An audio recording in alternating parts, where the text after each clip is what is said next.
हरिओम सभी को मेरे YouTube चैनल पर सभी का स्वागत है।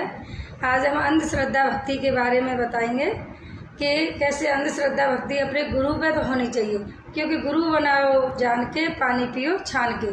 तो जैसे कृष्ण भगवान अर्जुन एक बार ब्राह्मण पे जा रहे थे, तो वहाँ ब्राह्मण पे जाते जाते कृष्ण भगवान बोले कि देखो अर्जुन कपोत उड़ रहे हैं। तो बोले अर्जुन हाँ जी हाँ। फिर बोले कपोत नहीं उड़ रहे, तो बोले अर्जुन नहीं भगवान नहीं उड़ रहे। तो तीसरा व्यक्ति एक देख रहा था, तो वो बोला कि न तो यहाँ कपोत हैं, न उड़ रहे, न बैठे, ये कैसे बोल रहे हैं अर्जुन। तो अर्जुन बोले कि ये प्रभु में भगवान जो कह रहे हैं उड़ रहे हैं तो ठीक है, भगवान कह रहे नहीं उड़ रहे तो ठीक है, क्योंकि गुरु वाक्यम सत्यम। जो गुरु पे अंधश्रद्धा भक्ति रखता है, क्योंकि श्रद्धावानम लभते ज्ञानम अश्रद्धालु नाश जान। जैसे दुर्योधन ने गुरु की बात नहीं मानी, कृष्ण भगवान की बात नहीं मानी, तो दुख जाही को होता है जो उल्टे मार्ग जाए। अर्जुन ने उनकी बात मानी तो उनका आज हम सब उनके आदर्श पे चल रहे हैं। अर्जुन माने अर्जित करने वाला, कृष्ण माने कोशिश। जो हमारे अंदर जो आत्मा है, आत्मा से जो आवाज आती है वो कृष्ण कोशिश है, और अर्जुन माने कान, हमारे जो अर्जित करने वाले हैं। अंधी होती है श्रद्धा गुरु के ऊपर, वो भी ब्रह्मज्ञानी संत के ऊपर, क्योंकि गुरु बिन भवनेतर है न कोई, जो वृंश शंकर सम हुई। शंकर भगवान ने भी अगस्त मुनि को गुरु बनाया, भगवान राम ने भी गुरु को बनाया, कृष्ण ने भी अपने गुरु संदीपन से दीक्षा ली, ज्ञान सुना। क्योंकि ज्ञान के लिए ये नहीं बोले कि हमें बुढ़ापे में ज्ञान लेना है। जिस परमात्मा ने हमारे लिए सब कुछ दिया है और उसको ही हम पीछे कर देते। जैसे कि 5 वर्ष के राम और कृष्ण गुरुकुल में चले गए थे, ऐसे ही गुरु कहता है कि बचपन में जिसने भक्ति अपने गुरु को बना लिया, गुरु के बात को माना, तो उसका जीवन तो सोने की लकीर से लग गया। फिर जवानी में चांदी की कलम से, और उससे भी पीछे तांबे की, और लेकिन बुढ़ापे में आए तो बुढ़ापे में समझो लोहे की कलम से, क्योंकि लोहे पर जंग लग जाती है तो बहुत मुश्किल से छूटती है, क्योंकि हम माया की दलदल से निकल के आए। छोटा बच्चा 5 वर्ष का बच्चा होता है, पूरा कागज जो लिखेंगे वही लिख जाएगा उसके ऊपर। क्योंकि ज्ञानी को ज्ञान सुनाना आसान है, अज्ञानी को भी सुनाना आसान है, लेकिन अभिमानी को ज्ञान सुनाना बहुत कठिन है। क्योंकि कृष्ण भगवान दुर्योधन के सामने आ गए, लेकिन फिर भी उसको समझा नहीं पाए। हस्तिनापुर में भी गए, सब जगह गए, लेकिन उसको समझाया, लेकिन उल्टी बातें करने लगा, तो उसने अपना विनाश करवा लिया। क्योंकि श्रद्धावानम लभते ज्ञानम अश्रद्धालु नाश जान, उसने अपने पूरे कुटुंब परिवार का नाश भी करवा लिया। तो हमारे गुरु में पूरी श्रद्धा भक्ति होनी चाहिए। अंधी श्रद्धा माने जैसे पाथर पूजे हर मिले तो मैं पूजू पहाड़, या ते तो चाकी भली पीस खाए संसार। तो कबीर जी ने भी बोला है कि पाथर मूरत आत बनाई जाको शीश झुकावे, और हर गट बैठो राम रमैया भूतर नजर ना आवे। जो मनुष्य की बनाई हुई मूर्ति है पत्थर की, उसको तो तुम प्रणाम करते हो, भोग लगाते हो, पूजा करते हो, लेकिन परमात्मा की बनाई हुई मूर्ति हम सब उनमें तुम्हें परमात्मा नहीं दिखता है। क्योंकि हर घट में रसाइयाँ सुनी सेज न कोई।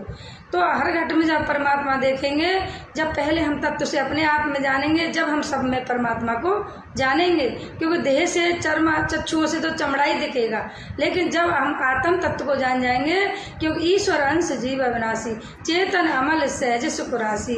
जब हम सुख की राशि जब बनेंगे, जब हमारे अंदर से अमलता गंदगी हट जाएगी, क्योंकि मल विक्षेप और आवरण 3 हमारे ऊपर आवरण आ चुके हैं। तो गुरु यहाँ आके हमारे आवरण माने देह रूपी आवरण को ही हटा देता है। स्थूल फिर सूक्ष्म मन होता है, मन को भी हटा देता। तू मन नहीं, तू बुद्धि नहीं, तू उससे परे आत्मा है। जब शुद्ध स्वरूप आत्मा में अपने स्वरूप में टिकते हैं, तो हमें सब जगह मैं हूँ सो तू है सो मैं हूँ। 5 पिंड से तन रचो जाने, 5 तत्व से तन रचो जाने, चतुर सुजान जेहते उपजो नानका लीनताई में हो। जैसे सागर से लहरें उठती हैं और सागर में विलीन हो जाती हैं, ऐसे ही हम परमात्मा से उत्पत्ति और परमात्मा में विलीन हो जाते हैं। जैसे जब शरीर शांत होता है तो 5 तत्व में विलीन हो जाते हैं। अग्नि माने अग्नि का रूप ले लेती है, वायु में मिल जाती है, और जल तत्व मिल जाता है, और पृथ्वी शरीर की मिट्टी राख मिट्टी में मिल जाती है। तो हमारी जो आत्म शक्ति है वो हम ज्ञान सुनते हैं, ब्रह्म ज्ञान सुनते हैं, तो हमारी आत्मा परमात्मा में मिलकर लीन हो जाती है। अगर हम माया में पड़े रहते हैं, मेरे तेरे में पड़े रहते हैं, राग द्वेष जलन कुड़न ईर्ष्या छल कपट इनमें पड़े रहते हैं, तो हम फिर दोबारा 84 लाख योनियों के चक्कर में आ जाते हैं। इसलिए गुरु ब्रह्मज्ञानी संत हमारे जीवन में आ जाता है, क्योंकि हर किसी पर 3 कृपाएं होती हैं। पहली कृपा हुई हमें मनुष्य तन मिला, क्योंकि नर तन को तरसे देव नर सारे, वेद कुल गीता ये सब पुकारे। जाग ले रे नर जाग रे, क्यों सोया चादर तान के, क्योंकि जाग ले, क्योंकि मनुष्य जन्म मिला है प्रभु प्राप्ति के लिए। मुख्य लक्ष्य हमारा प्रभु प्राप्ति। अभी ये नहीं किया तो फिर गए 84 लाख योनियों में। तो इसलिए हमें ब्रह्मज्ञानी संत मिला कि भगवान की ओर तुम 7 कोस चलते हो तो भगवान हमारी ओर 60 कोस चल के आता है। ऐसे ही रामायण में आता है कि अगस्त मुनि का एक शिष्य था सुतीक्ष्ण नाम का। जब भगवान अगस्त गुरु ने बोला कि भगवान राम लक्ष्मण और सीता इस वन में आ रहे हैं, तो उसने सुन लिया। तो सुतीक्ष्ण चले अपनी कुटिया से और बोले, खुशी होते हुए एक पगडंडी पर जा रहे हैं जंगल में, बोले राम लक्ष्मण सीता आएंगे, आज तो राम लक्ष्मण सीता आएंगे। उसी पगडंडी से जा रहे हैं तो इतने में ही देखा, उसने आंख बंद करी तो चारों तरफ राम लक्ष्मण सीता, राम लक्ष्मण सीता। उसके अंग संग जिधर आंख खोले उधर ही राम लक्ष्मण सीता दिखे, क्योंकि उसके भाव इतने शुद्ध हो गए थे। मन मजबूत हो, भावनाएं शुद्ध हो, भावना बलवान तो पल में मिले भगवान। भगवान तो हमारे साथ ही है। जैसे सब लोग जाते हैं बद्रीनाथ, केदारनाथ, चारों धाम, वैष्णो देवी, खाटू श्याम, और गुरुद्वारों में भी जाते हैं, मंदिरों में भी जाते हैं, तो जाके वहाँ क्या करते हैं, भगवान को आगे गए पहुँचे भी, लेकिन आंख बंद करके अपनी ओर ही, हृदय की ओर इशारा होता है कि ये परमात्मा तुम बाहर देखने आए, वो तुम्हारे अंदर ही है। सब कुछ भीतर बाहर नाई, बाहर ढूंढे सो भरम उड़ाई। ये हमारी अंधश्रद्धा है, ये हमें कहाँ ले जाएगी पता नहीं। लेकिन प्रथम सीढ़ी है मूर्ति पूजा, लेकिन वहाँ जाके हमने आंख बंद क्यों की? इसलिए भगवान कहता है, गुरु सच्चा गुरु बताता है कि वो परमात्मा तेरे ही अंदर है। जब तत्व से भगवान को जानते हैं तो सब पता लगती है। जाओ, जरूर जाओ, एक बार जन्म लिया है मनुष्य का, तीर्थ करने जाओ, सब जगह जाओ, लेकिन तीर्थों में भगवान थोड़ी मिलेंगे, क्योंकि उन्होंने ऋषि मुनियों ने वहाँ तपस्या की, उनके वाइब्रेशन अच्छे हैं। क्यों मंदिर में भी हवन यज्ञ होती है, पूजा होती है, दीपक जलते हैं रोजाना, तो लोग वहाँ उसका जगह का वाइब्रेशन अच्छे हो जाते हैं।